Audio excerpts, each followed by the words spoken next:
Bem-vindo ao Golpe de Realidade, o canal que abre seus olhos para a realidade que muita gente prefere esconder. Aqui, cada vídeo é um mergulho direto no que de fato moldou a vida das pessoas, sem enrolação, sem floreio, sem medo da verdade. Se você acredita que conhecimento transforma e quer entender como o mundo realmente funciona, se inscreva agora, ative o sininho e venha com a gente. E, sem mais delongas, vamos direto ao tema de hoje. Como era a vida dos trabalhadores antes da criação do Ministério do Trabalho, 1930? A realidade brutal. Antes de 1930, imagine acordar às 4 da manhã. Não para malhar, não para meditar, não para viver a rotina perfeita que muitos vendem hoje nas redes sociais. Naquela época, início do século XX, o trabalhador brasileiro acordava nesse horário porque não tinha escolha. E atenção, não existia descanso semanal obrigatório, férias, limite de jornada, proteção trabalhista, salário mínimo, absolutamente nada. O que existia era simples: patrões com poder absoluto, leis praticamente inexistentes e trabalhadores descartáveis. O Brasil vivia o período da chamada República Velha, dominada pelo coronelismo, por latifundiários e por uma elite econômica que mandava em tudo. O trabalhador era apenas um número. Se morresse, outro ocupava o lugar no dia seguinte. Jornada de trabalho desumana. Hoje muita gente reclama de trabalhar 8 horas por dia. Agora imagine isso: 12, 14, às vezes 16 horas diárias. Sem hora extra, sem adicional, sem limite. E se reclamasse, era mandado embora na hora menos, sem indenização, sem apoio, sem direitos. Nas fábricas, nas lavouras, na construção civil, nos portos, nos trilhos de trem. A regra era simples: trabalhar até o corpo quebrar. E quebrar literalmente. Havia relatos de trabalhadores desmaiando nas máquinas, perdendo braços, pernas, dedos. E isso era tratado como parte do trabalho. O sofrimento físico era enorme, mas o psicológico era ainda pior. Funcionários que viviam com medo constante de serem demitidos. Pessoas que aceitavam qualquer condição porque tinham famílias famintas em casa. Homens, mulheres e até crianças. Sim, crianças sendo exploradas para garantir a sobrevivência da família. Trabalho infantil como normalidade. Crianças de 7, 8, 9 anos trabalhando em fábrica? Sim. E isso não era exceção. Era o comum. Os pequenos trabalhavam costurando, colhendo algodão, puxando carroças, limpando máquinas perigosas. Por serem pequenos e ágeis, eram usados nos espaços mais apertados e arriscados. E se morressem, o registro era frio.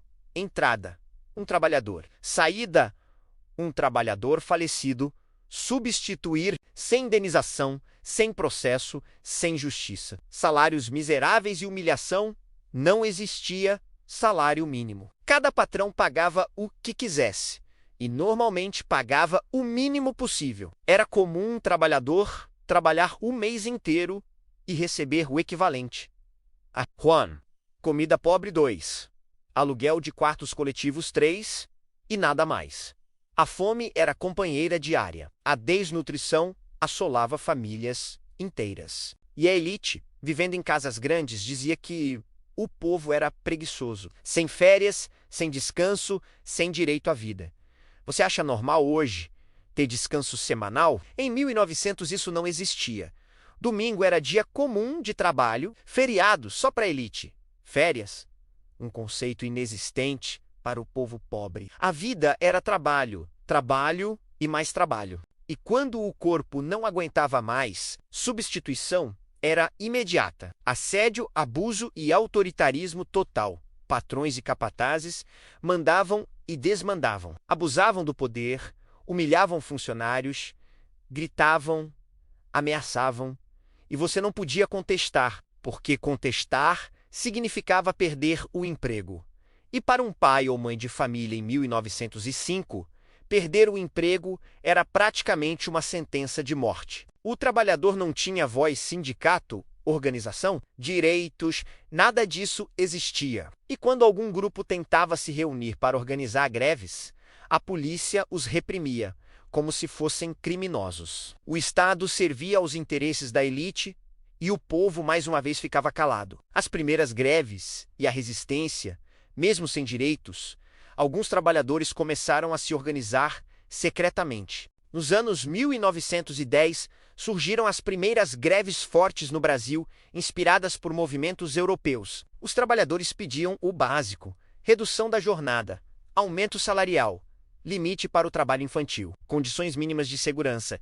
E qual foi a resposta do governo? Repressão violenta, prisões, agressões, deportação de imigrantes grevistas. Mas mesmo assim, a semente da mudança foi plantada. O Brasil à beira do caos social nos anos 1920. O país começou a perceber que manter a classe trabalhadora escravizada era insustentável. Havia fome, revoltas, greves, instabilidade política. A pressão crescia. A elite já não conseguia esconder a crise. E o mundo inteiro começava a criar leis trabalhistas. Enquanto o Brasil ainda vivia no século XIX, algo precisava mudar. E então, em 1930, a virada com a Revolução de 1930 e a ascensão de Getúlio Vargas, surge algo que mudaria profundamente a história da classe trabalhadora: o Ministério do Trabalho, Indústria e Comércio. Mas isso já é assunto do próximo vídeo. Se você ficou impactado com a realidade brutal que os trabalhadores viviam antes de 1930, prepare-se, porque no vídeo 2 vamos mostrar como nasceu a CLT em 1943, uma das maiores transformações sociais da história do Brasil. Vamos juntos. Deus abençoe a todos.